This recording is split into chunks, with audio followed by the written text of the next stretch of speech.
Gabriel est plombier, Omar mécanicien, Bernardo maçon. Mais les salaires sont bas et le travail est régulier. Alors, pour s'en sortir, chacun doit inventer ses propres solutions. C'est ce qu'on appelle ici la lucha, la lutte. Un art de négocier la survie au jour le jour. Mélange de fierté et de résignation, mais aussi expression d'une formidable énergie vitale.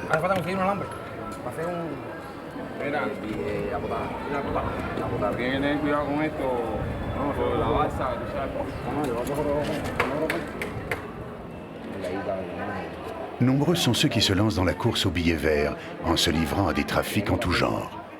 Gabriel, Omar et Bernardo, eux, ont préféré une autre alternative.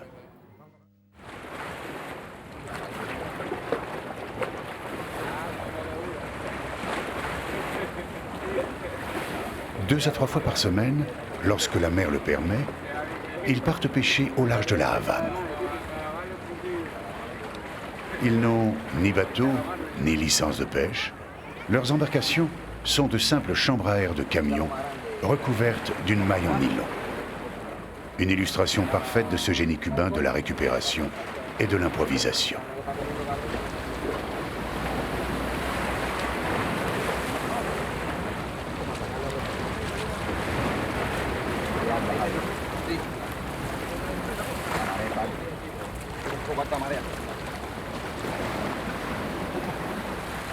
Ils sont à peine une dizaine à pêcher ainsi régulièrement et la plupart ne s'aventurent pas au large. Gabriel et ses compagnons, eux, pêchent ainsi depuis 10 ans et savent par expérience que c'est là que se font les plus grosses prises.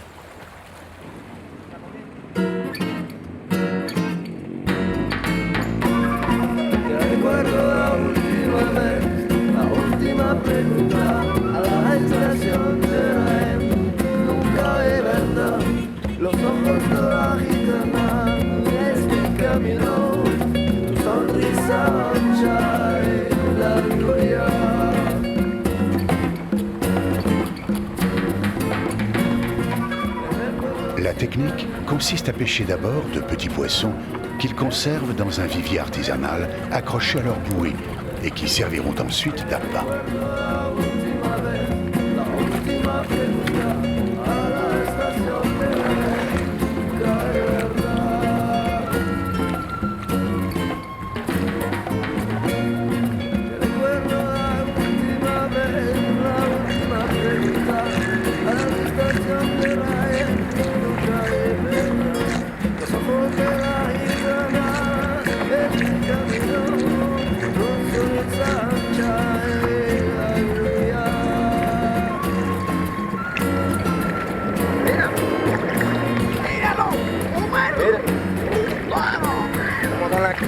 Están pegando bueno.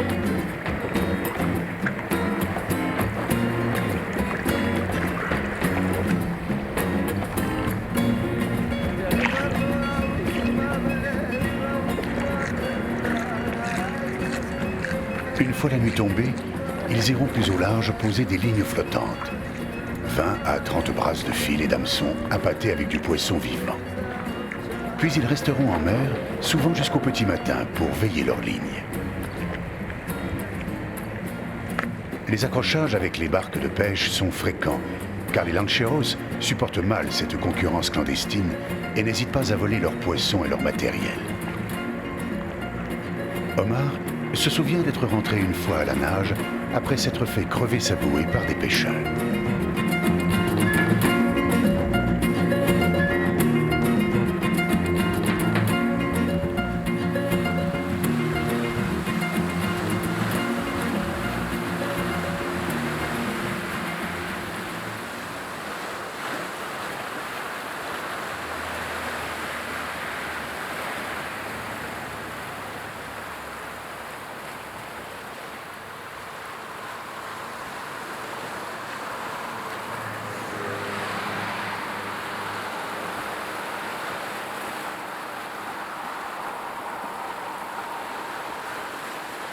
« 6 heures du matin. Gabriel est le dernier à rejoindre la rive.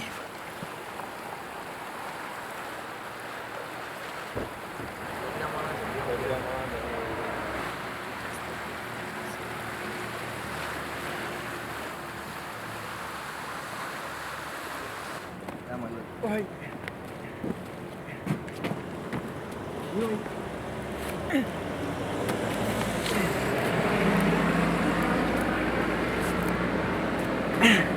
Ven, Juan. Tres pacos. Tres pacos. Pero oye, Lo cogiste afuera bien. allá afuera lo cogí.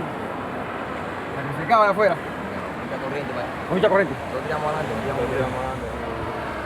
Calamar. Para la mano, con la tabilla. Calamar. No va a ganar ya. La picada original, Pero hoy por la noche vamos a tirar, pero bastante lejos. Bastante lejos. Ah, bueno, avísame. Están picando para allá, vamos a tirar juntos. Yo la junto para atrás. Vamos a ir los tres, man. Consigo más caramel y... ¿O me da café o no me da café? Yo no tengo café, pues me acabó el café. Vamos a comprar la otra. Ese yo después un café. Yo estaba en el lío de pescado, que mira el pescado que cogí. Mira. ¿Qué calibre tiraste? ¿Con qué calibre tiraste? Vamos No, para ¿vamos a café? cuando lleguemos. ¿Un castambú? Me fue caramel a fondo. Dans cette île tropicale où l'on ne trouve pas de poissons frais sur les marchés, la vente de poissons constitue pour eux une source de revenus non négligeable. Une bonite ou une dorade de 15 livres peut se négocier jusqu'à 100 pesos, environ 7 $, soit la moitié du salaire d'un ingénieur. Hey, pescador.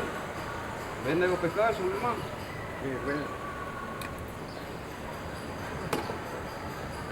Año por qué? ¿Cuánto vale? Es de 30, es de 15.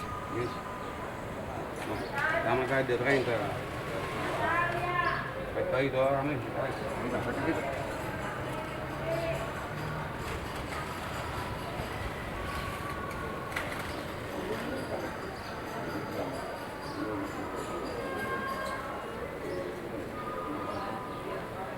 Coño, ¿qué haces? Le poisson se vend le plus souvent dans la rue, sur le chemin du retour. Mais quelques hôtels et restaurants leur achètent aussi leur poisson, vendu moins cher que celui des lancheros. Le reste sera consommé en famille. Bruja, dame un café ahí. Y me da un cigarro de mi papá. También el iPhone entre la jugada. Ah, no tengo cigarro. Ahora voy a comprar cigarro yo. Dame un cigarrito ahí. Pero te vas a poner prieto porque no. ¿Qué voy a hacer?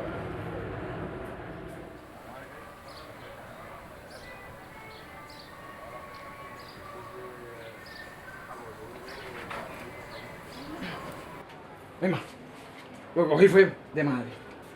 Cansado, estropeado, Levanta para arriba. estropeado. Mira, Está muy bien, está muy bueno. 3 pacos, Bueno, rabirrubia, carrabuelo, ronco. está muy Pero oye, fue de madre eso. divino. Todo mojado, todo mojado. Cansado. Déjame echar un poco de agua aquí, Sí. que lleva la noche fuera el agua. Está bien. Perfecto. Echar agua, que no es fácil, que el pescado estaba fuera del agua ahí tanto tiempo. Sí. Y coge más olor. Está bien, está bueno. Buen pescado.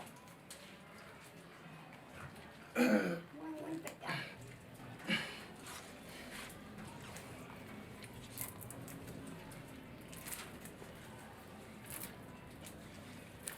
No fue fácil de noche. No fue fácil. Voy a quitarme la ropa.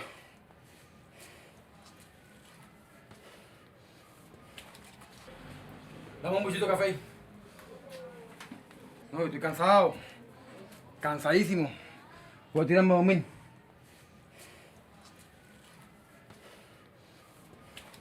Me despierta a las 5 o 6. Que tengo que trabajar. Gabriel vit seul avec sa mère qui touche une maigre retraite de 60 pesos par mois et son frère fidèle qui vivote. Il sait que la survie de la famille dépend de lui et que la pêche y est pour beaucoup. Pourtant, il préfère en parler comme d'une passion. Y pescar afuera es riquísimo. Tengo un tratamiento para desconectarme. En mer, j'oublie tous mes soucis. Todo. Je déconnecte complètement. Pescando. Mon univers se réduit au balancement de ma bouée et à la tension de ma ligne. Para uno desconectar la mente Je peux rester des nuits entières comme ça, à respirer l'air du large et à regarder la ville au loin. Je vois tout, j'entends tout, mais moi, personne ne me voit. Ça, c'est une sensation de liberté extraordinaire. La pêche, c'est vraiment ce que je préfère.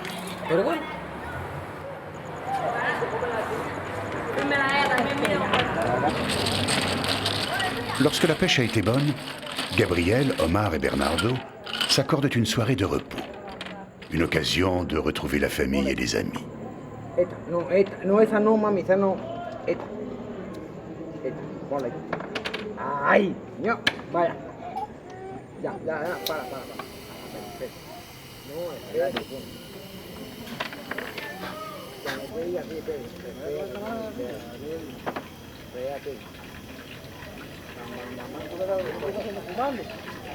Pendant la traditionnelle partie de domino, Fidel, le frère de Gabriel, prépare le dîner. Sin comer. Sin comer, no sabía que lo cogí en brinco. ¿Viste cómo lo cogí? Cuarteto la de ella. Uno de nosotros. Dime, Bernardo. Dime cómo tú vas a mirar. Dale. Pérez. Hola. No, yo. Tú solo. Vámonos. Ahí, tú solo, no, tú solo. ¿Solo ha sido yo? ¿Tú llevas 5? ¿Tú llevas 5? ¿Tú no llevas ni 5 ni 2? Le poisson entre pour une grande part dans leur alimentation, car la libretta, le carnet de rationnement, ne garantit ni viande ni poisson. Seulement un quota d'huile, de pain, de sucre, d'orange et de pommes de terre, mais en quantité très insuffisante. La vente de leurs poissons leur permet alors de compenser ces carences en achetant certains produits dans les magasins d'importation où la pénurie n'existe pas, mais où tout se paye en dollars. Espérate.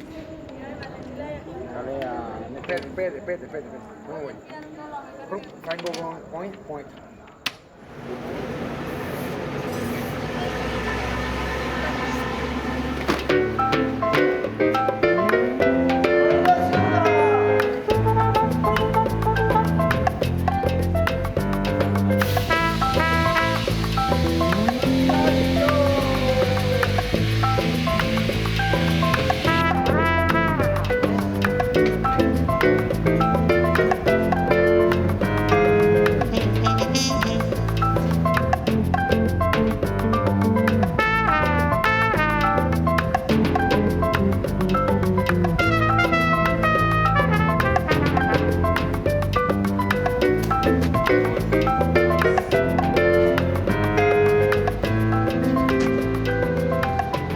Llega la mala y me cuadra.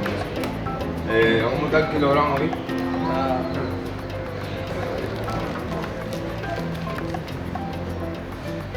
Dos y media. 45 pesos.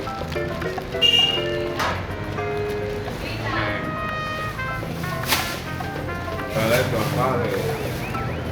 El calamar no se puede pescar de. No, es grasa.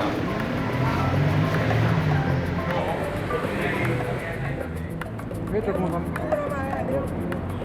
2 por 1 peso. 2, 4, 6, 5. 10, 5 pesos.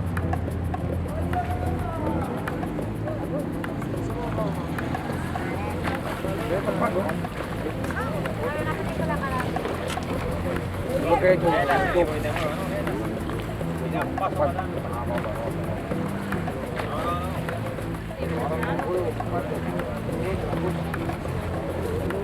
otro día, te compro otro carrete. Hoy día este sí, está bueno.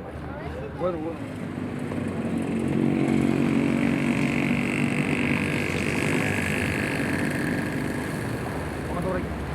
En 1994, de nombreux balseros franchirent ce même mur pour embarquer sur des radeaux de fortune à destination de la Floride. Osvaldo, un cousin de Bernardo, s'est enfui sur une chambre à air avec 2 autres compagnons. Ils ont traversé le détroit de Floride à La Palme en 3 jours et 3 nuits, avec pour seule nourriture des œufs, du miel et des citrons. Osvaldo vit aujourd'hui à Miami, mais beaucoup d'autres ont péri en mer. Bernardo, Omar et Gabriel, eux, n'ont jamais envisagé de fuir leur pays.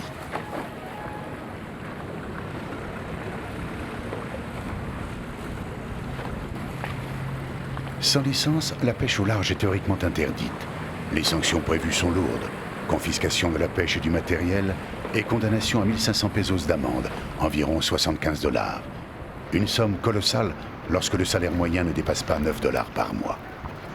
Mais la tolérance semble être l'usage, car les vedettes des gardes-côtes patrouillant au large de la Havane ont plus à faire avec le trafic de drogue très répandu par voie maritime. Les vrais dangers sont ailleurs. Sur une bouée, un naufrage est vite arrivé.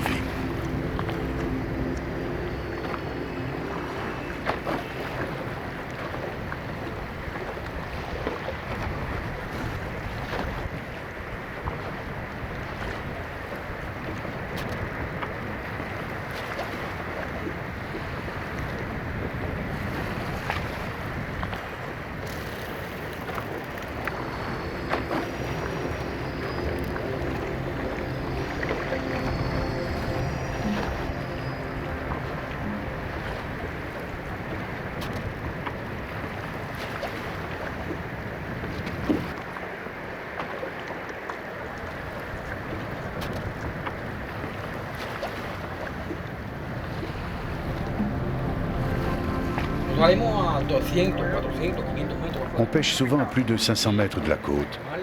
Et lorsque l'on est au large, dans l'obscurité totale, tout peut arriver. Il faut rester très vigilant. Un jour, j'étais en train de pêcher et un espadon a sauté juste derrière ma bouée. J'ai été tellement surpris que j'ai chaviré.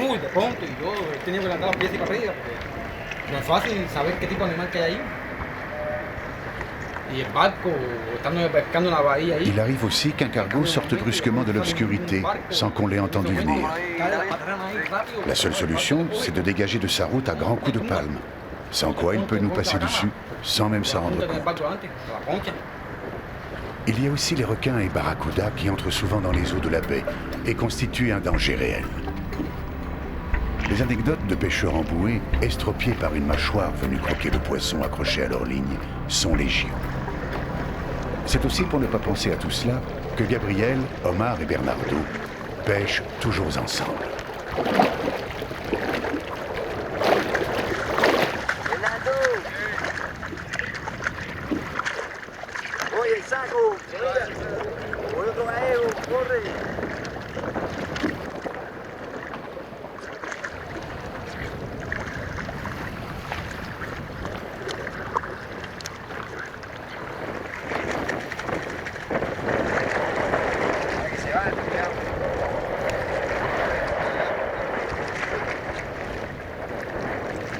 Quand la mer est trop forte, on ne sort pas.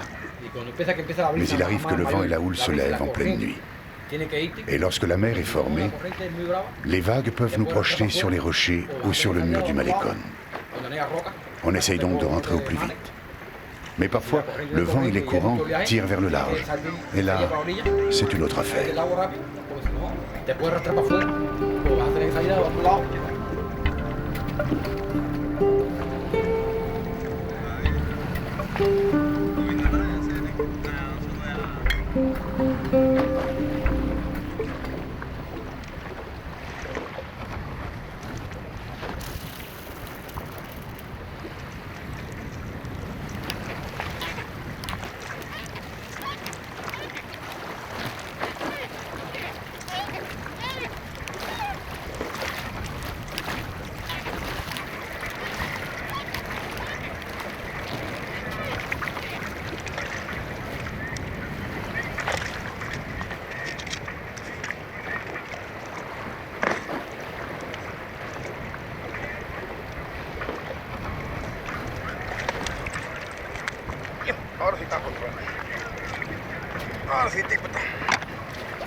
La nuit semble prometteuse.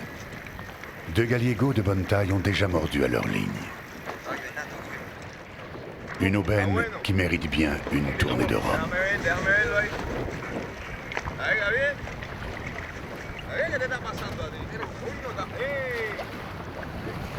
Ensuite, il faudra tenir et continuer à pêcher jusqu'au lever du jour.